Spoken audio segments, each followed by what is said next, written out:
These are dangerous and crime-ridden streets of Johannesburg in South Africa. People are often mugged and murdered in broad daylight. Whilst women and girls are often raped in these deserted buildings. It's a perceived opportunity for improved livelihoods that has made Johannesburg a target destination for many internal migrants moving within the borders of South Africa, as well as cross-border migrants from around the continent and beyond. As a result, many migrant women often end up engaging in living strategies such as sex work. My name is Bongani Siziba. Join me and my colleague Tulani Ngwenya as we embark on this journey to unmute the voices of these migrant sex workers in Johannesburg, South Africa and Lesotho during this COVID-19 pandemic. In our quest to know more about their life as a migrant sex workers in these countries and how it has been for them during this time of COVID-19, our first stop was Razzmatazz in Johannesburg, a working area for dozens of these sex workers, but also a dangerous place known for gangs hangout. Here many of these women live in dormitories. Men often come to them to buy sex, or they sometimes go out and bring these men to this place. We spoke to a few ladies who didn't want their identity shown on camera or their voices recorded.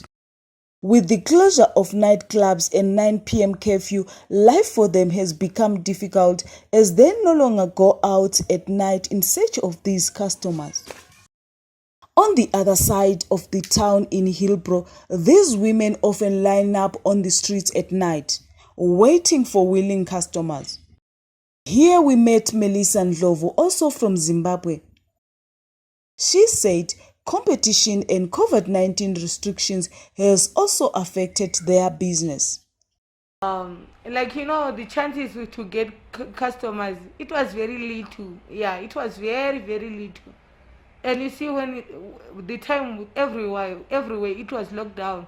So where I'm staying, I cannot go out. As in going out without, if I go out, when I'm coming back, the gate will be locked. I have to start by calling, or the security won't be there, and the outside needs to be rough. I'm doing this not because I love it. No, I have people to support. I don't enjoy it. Yes, I have a family to feed. I have a child.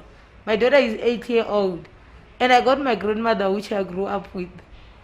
She's like my mom to me, but I have to do what I have to do because I don't have a job. No matter how I tried, but something just will say, no, this job is giving you too much money, so why can't you do this? Yeah, but at the same time, that mind will come back and say, no, you have to be where you want to be. Na basa randoita andotengesa muviri kubva na 2012 mushure mekunge mai vangu vashaya. Saka ndikamba ndangoona kuti hapana zvandingambomirire, ndikati hai shamwari yangu akati hande kuSouth Africa ndinambozviziva kuti ndaiuya kuzoita basa rakadai.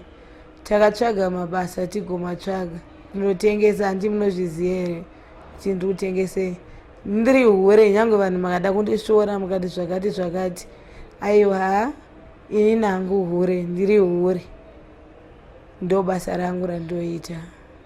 But panguva yecorona takaomeserwa nezvinhu, tatisina kana mari atinayo, kana kutotumira chaiko zvakunetsa.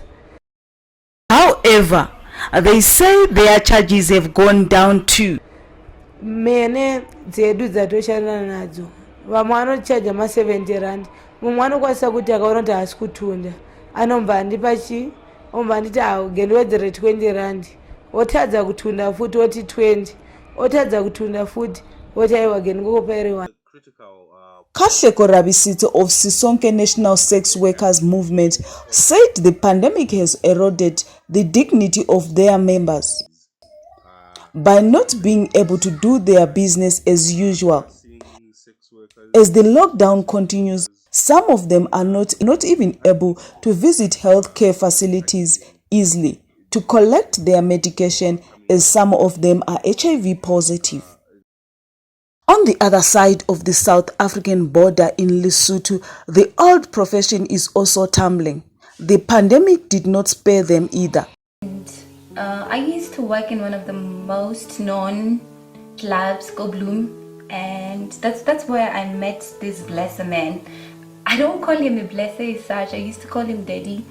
Daddy wanted me to come down here so that I could be his trophy girlfriend, basically. Go Bloom kata mo, and Daddy rented me one of the nice apartments. Life was really good, with Daddy around. Daddy passed on early 2019.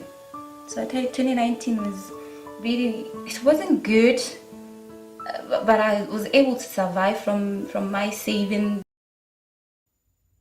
For some, it's not about taking care of their families, but keeping up a high-profile life they see from their peers. Peer pressure or addiction, they say. As for Melissa and her peers alike, the pandemic is not the only challenge they face. She says also surviving skills in this business are sharpened every day, as some of their clients are very violent, especially when you are a migrant. Furthermore, she said, the experience is never fascinating, as many of them end up as drugs addicts. There are women like me. They need their voices to be heard. As for me and my colleague, we have done our part using this, our microphone.